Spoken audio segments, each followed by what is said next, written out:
Welcome to the Point.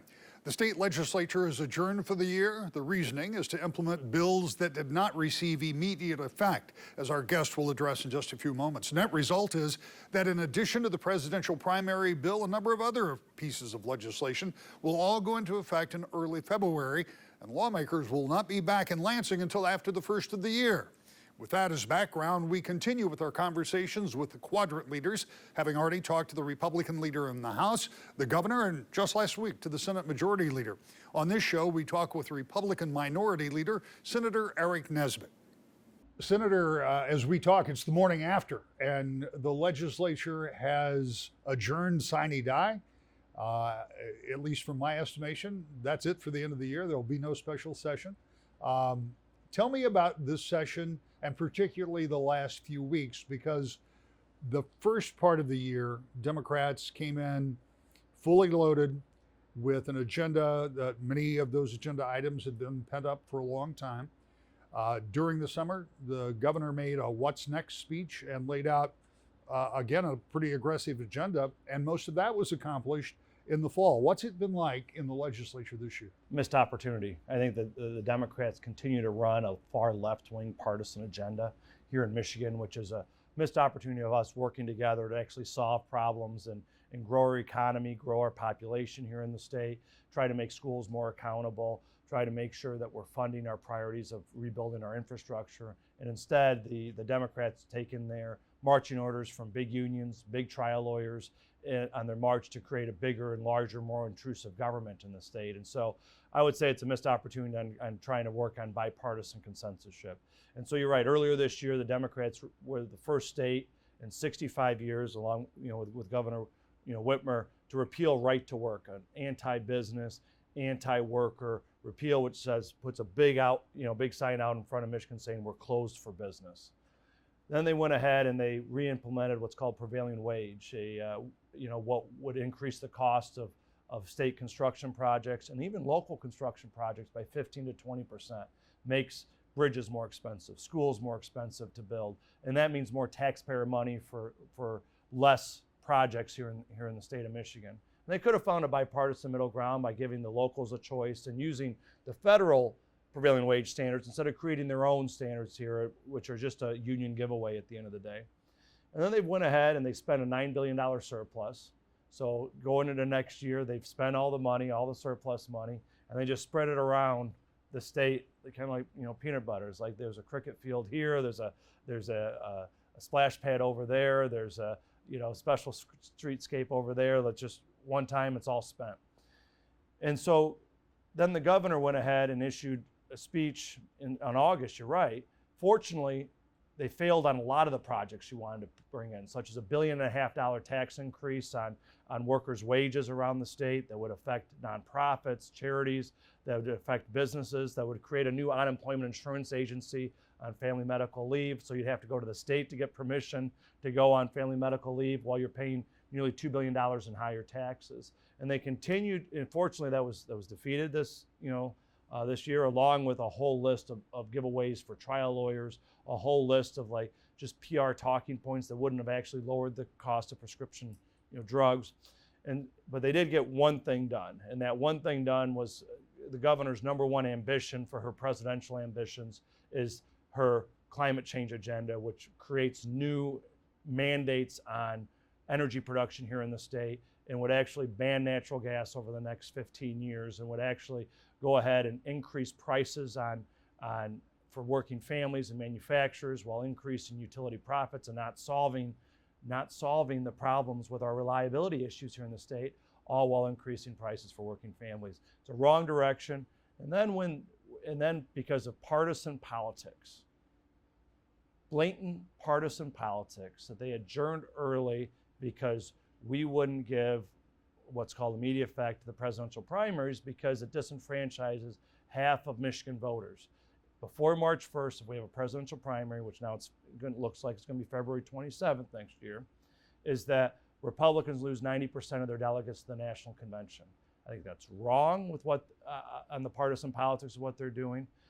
And that's why they went ahead and started their Christmas vacation 7 weeks early and they're getting, a full-time job, and they're saying we're going to just adjourn early because we didn't get our way for partisan political reasons. Okay, there's a lot to unpack there. Let's go back first to right to work and prevailing wage. We were talking just before we started, and you suggested that there was middle ground on right to work, for example, and you had an example, I think, from Colorado.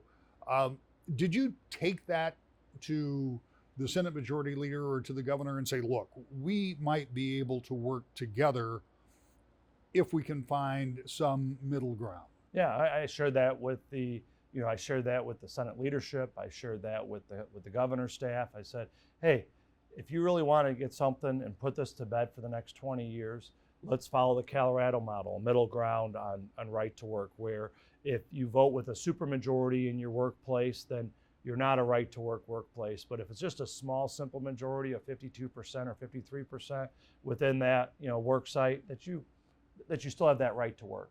And you had a reminder is that going into next year, a lot of working families that decide not to be a member of a union are going to get a pay cut, a tax increase, because they're going to be forced back into the union in mid-February of next year.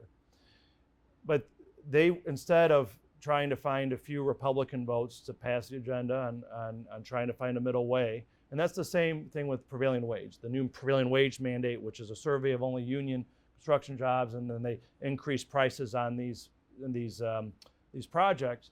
There was a few Republicans that if you would have given choice to the locals, choice to counties, school districts, universities and colleges, and follow the federal model instead of creating a whole new state model, that are already, the federal model on prevailing wage is already used on highway construction projects. So a lot of folks are already used to that there probably would have been a few Republican votes to put that to bed for the next few decades. But instead, they wanted to jam through their partisan pro-big union agenda. How is it, from your perspective, different with Democrats in total control in the state than it was with Republicans? Because Republicans passed things the Democrats were vehemently opposed to, including right to work, with Republican-only votes during the time when Republicans controlled the Senate and the House and the governor's office. What is, from your perspective, is there any difference between that and what Democrats have done during this session? I think it's responsibility. I mean, one is that when Republicans in 2011 had full control of the governor's office and the Senate and in the House, that we inherited a $2 billion deficit from the lost decade in Governor Granholm, and we had to make tough decisions. We had the worst business tax in the nation, and we had to scrap that. Tens of billions of dollars of long-term liability and debt that was going to be passed on to our children and grandchildren, and we had to, like grown-ups, find ways to balance the budget, eliminate the old Michigan business tax, eliminate regulations, and work to grow the state. And we were successful in that because we had a lost decade under Governor Granholm, and we were able to grow the number of jobs, grow the number of families setting roots here in Michigan, and the number of young people here in the state. And over the last 4 years, we've seen a reverse of that. We've seen young people leaving the state again. We see the population diminishing from the governor's COVID policies and shutdowns policies, one person rule. And you also have these policies of higher taxes. Income tax is going to go up $800 million next year because of Governor Whitmer's administration and pushing for a higher income tax. And you're going to see a lot of new regulations put onto business and working families here in the state, which are following the model of states like New York or Illinois or California that are all losing population, instead of following models like Tennessee or Georgia or Florida that are growing their population. So I think there's a real difference. Policies make a difference. Elections make a difference. And also, this is a competitive state. This is a purple state, and the Democrats are governing such as that they have a supermajority on the Democrat side. You got to remember last year, even with the big win by Governor Whitmer at the top of the ticket, they only won the state house by 400 votes and one seat. They only won the state Senate, would have tied if it was one for 400 votes and one seat out of 130,000 cast. And if you add up all the legislative districts around the state, the Democrats only won by 1 percentage point.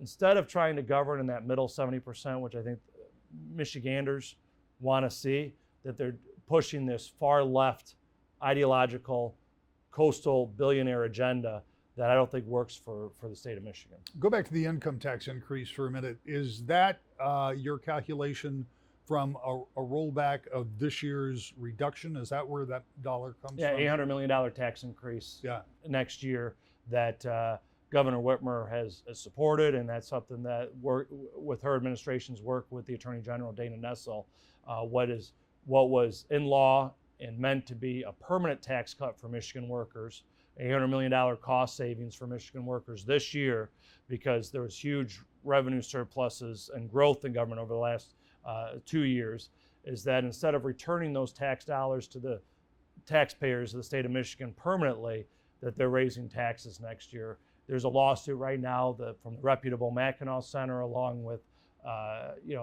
members of my caucus and Leader Hall's caucus, that filed a lawsuit with small business owners and taxpayers here in the state of Michigan. So I just want to make sure we're very clear about that. Michigan tax rate was 4.25. Yep. And because of a law that was enacted that said if the government grows by a percentage larger than inflation, then there would be an automatic rollback of 0.20.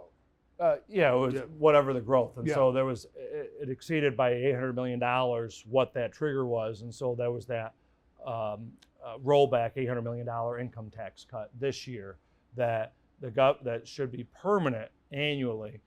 And the governor went ahead and her administration worked with Attorney General Dana Nessel to create something that isn't in the letter of the law at all. Republicans in the House and Senate have just wrapped up what has no doubt been a frustrating legislative session, as it likely is every session for the minority party. This year, it had a different feel as an observer. Legislative change, yes, but it also felt like a change of trajectory for the state. Republican Senate Leader Eric Nesbitt talks more about the session just ended. Let's talk for a minute about the energy plan. I have received more angry email about the energy plan, because there are people that I think have heard bits and pieces of the program. And you alluded to earlier that this plan by 2040 would have Michigan relying almost solely, it looks like, on solar and wind, with the elimination of natural gas in the production of energy. As I understand it, not a complete elimination of natural gas, because we use it for other things in our homes. Tell me what your take is on that energy plan and what it would do, and we'll get to the siding part of it in a minute. But you have Democrats trying to eliminate natural gas hookups in cities and municipalities also.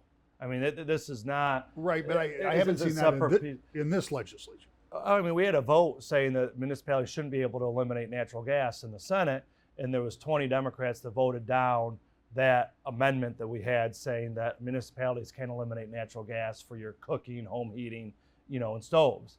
And so it's very disappointing that I think it's a little disingenuous of the Democrats saying we don't want to ban gas stoves, and yet they're doing everything possible to allow for the banning of gas stoves. What the Democrat partisan energy plan, and they own it now. There was not one Republican that supported this energy plan that would shut down our natural gas plants, here in the state of Michigan, and that would effectively ban natural gas over the next 20 years. Is that, Leader Hall and myself with our caucuses say there's a better way, instead of following this California way of looking at how do you have the possibility of having brownouts and higher costs, is that what this does is essentially relies on solar and wind. And what they did is they took away any of this local control from wind and solar developments. So if there's a new 1,000-acre wind farm or solar farm, that traditionally they'd have to go through a planning or zoning process locally. Now it's up to the Public Service Commission and the bureaucrats that Governor Whitmer appointed to the Public Service Commission. You're talking hundreds of thousands of acres of pristine farmland around the state being used for wind and solar projects that the locals will not have a say about whether it's being used or not. And it's all because of coastal investors coming in and trying to sweep up and make a huge profit off from this on the backs of Michigan taxpayers and ratepayers and families here in the state of Michigan. I think at the end of the day, as you look at the plan, it's going to lead to higher costs, higher energy bills, less reliability, and it means that our whole, industrialization of hundreds of thousands of farmland, acres of farmland around the state.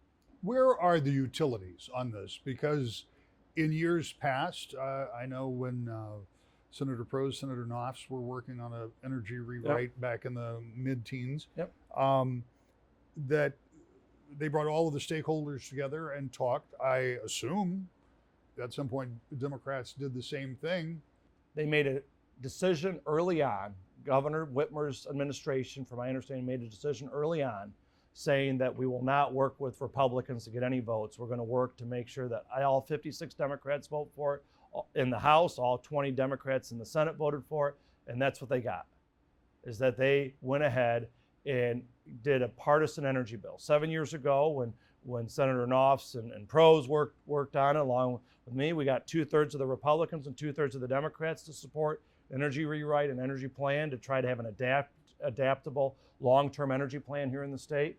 And the Democrats railroaded through a partisan left-wing plan that at the end of the day, the utilities ended up going neutral on, because there's a lot of parts within it that they can increase their profits for the utilities and the energy companies here in the state. So to be clear, they did not oppose it. You said they were neutral. They went neutral, and I think there was a lot. The Democrats wrote in a lot of provisions that will, I think, help their bottom line, but it won't help the bottom line of Michigan taxpayers and seniors. Is there any local control provision? Because just having the PSC, I mean, I think about this in terms of some of the rural counties that have already had some big questions about usage when it comes to battery plants, and we've seen recalls, successful recalls and replacements.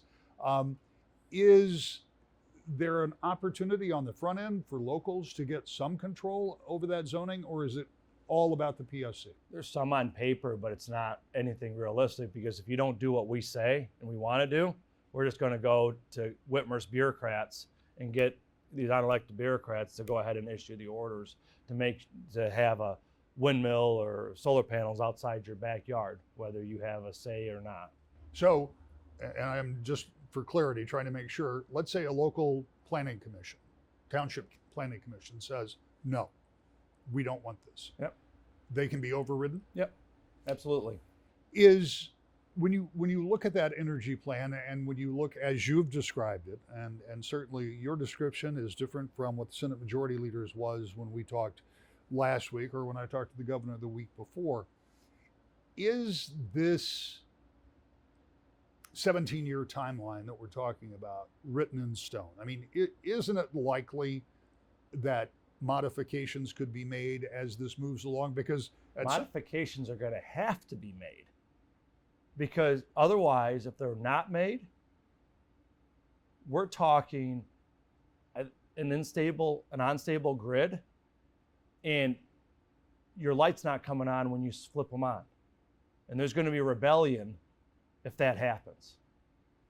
And so I think as you look at it in the coming years, there's going to have to be changes to this partisan left-wing environmental extremist plan that they instituted, that's going to ban natural gas and make our grid less reliable and make energy more expensive here in the state of Michigan. When you think about what's happened during this legislative session, and as somebody who has been covering this for almost 3 decades, I mean, this has certainly been one of the most unusual because of the amount of legislation that was passed, if nothing else. But when you look back at this, does this set a new trajectory for the state, and does it set a new paradigm for how majorities may perform in the legislature in the future? I think the trajectory that it sets for the state is, right now you saw this last week that the House Democrats lost their majority, likely for the next 6 months. And my understanding is that the current Speaker of the House, Joe Tate from Detroit, isn't probably going to have much of any sessions over the coming months, because he doesn't want to deal in a bipartisan way. Work with Leader Matt Hall, the leader of the Republicans and say, let's come together and govern in a bipartisan way. Instead, all I'm hearing is that they're just not going to operate for the next 6 months in the Michigan House of Representatives. Two is that from their radical left-wing agenda that does giveaways to big union bosses, giveaways to big trial lawyers, and grows the size and scope of government and limits our freedom and raises taxes and increases the cost of our electricity bills, this sets up for a Republican majority a year from now. And I think this is something where the progressive Democrats and Governor Whitmer, majorities be damned, we're going to try to pass through our left-wing agenda to help set up the governor for her presidential run. I think this is what it's all about, is trying to work on a national persona for Governor Whitmer, is if she's waiting for President Biden to bow out and exit stage left. And so it's two things. One is that it's the presidential ambitions from Governor Whitmer that we keep going back to. And then two is that they're trying to ram and jam whatever partisan agenda items they can over the next, over the next coming year, because I think they fully expect the Michigan State House to go back to Republican control, which then means for the last 2 years of Governor Whitmer's time is that they're going to actually have to govern with Republicans at the end of the day. And that's something they don't want to do. They'll talk like they do. I'm somebody that has a history of passing big bipartisan legislation, that I'm willing to work with anybody and talk with anybody and try to reach a consensus. But I've never seen it in the last 10 months like I've seen it, where they just want to ram and jam and shut down any voice from the minority. This past week saw a flurry of legislative activity culminated by the Michigan legislature adjourning for the rest of the year.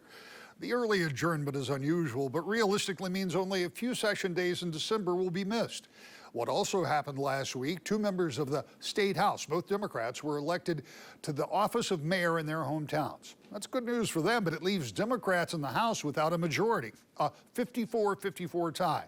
That is likely a temporary situation pending special elections, but those may not happen until early May. In the meantime, Democrats can no longer go it alone and pass their agenda unless they have some Republican support. So, what will Democrats in the House do after the first of the year? Clearly, the main pillars of the Democratic agenda have been dealt with in the past 10 months. Repealing right to work, enacting gun control, expanding the civil rights law in the state, repealing abortion restrictions, and a new energy policy. That's just the short list. Going forward, the House will not be able to originate or act on original Senate bills without Republican support. With a few exceptions, those bills I just mentioned had little to no Republican support. If the lower chamber wants to legislate, they'll have to do it with the cooperation from GOP members.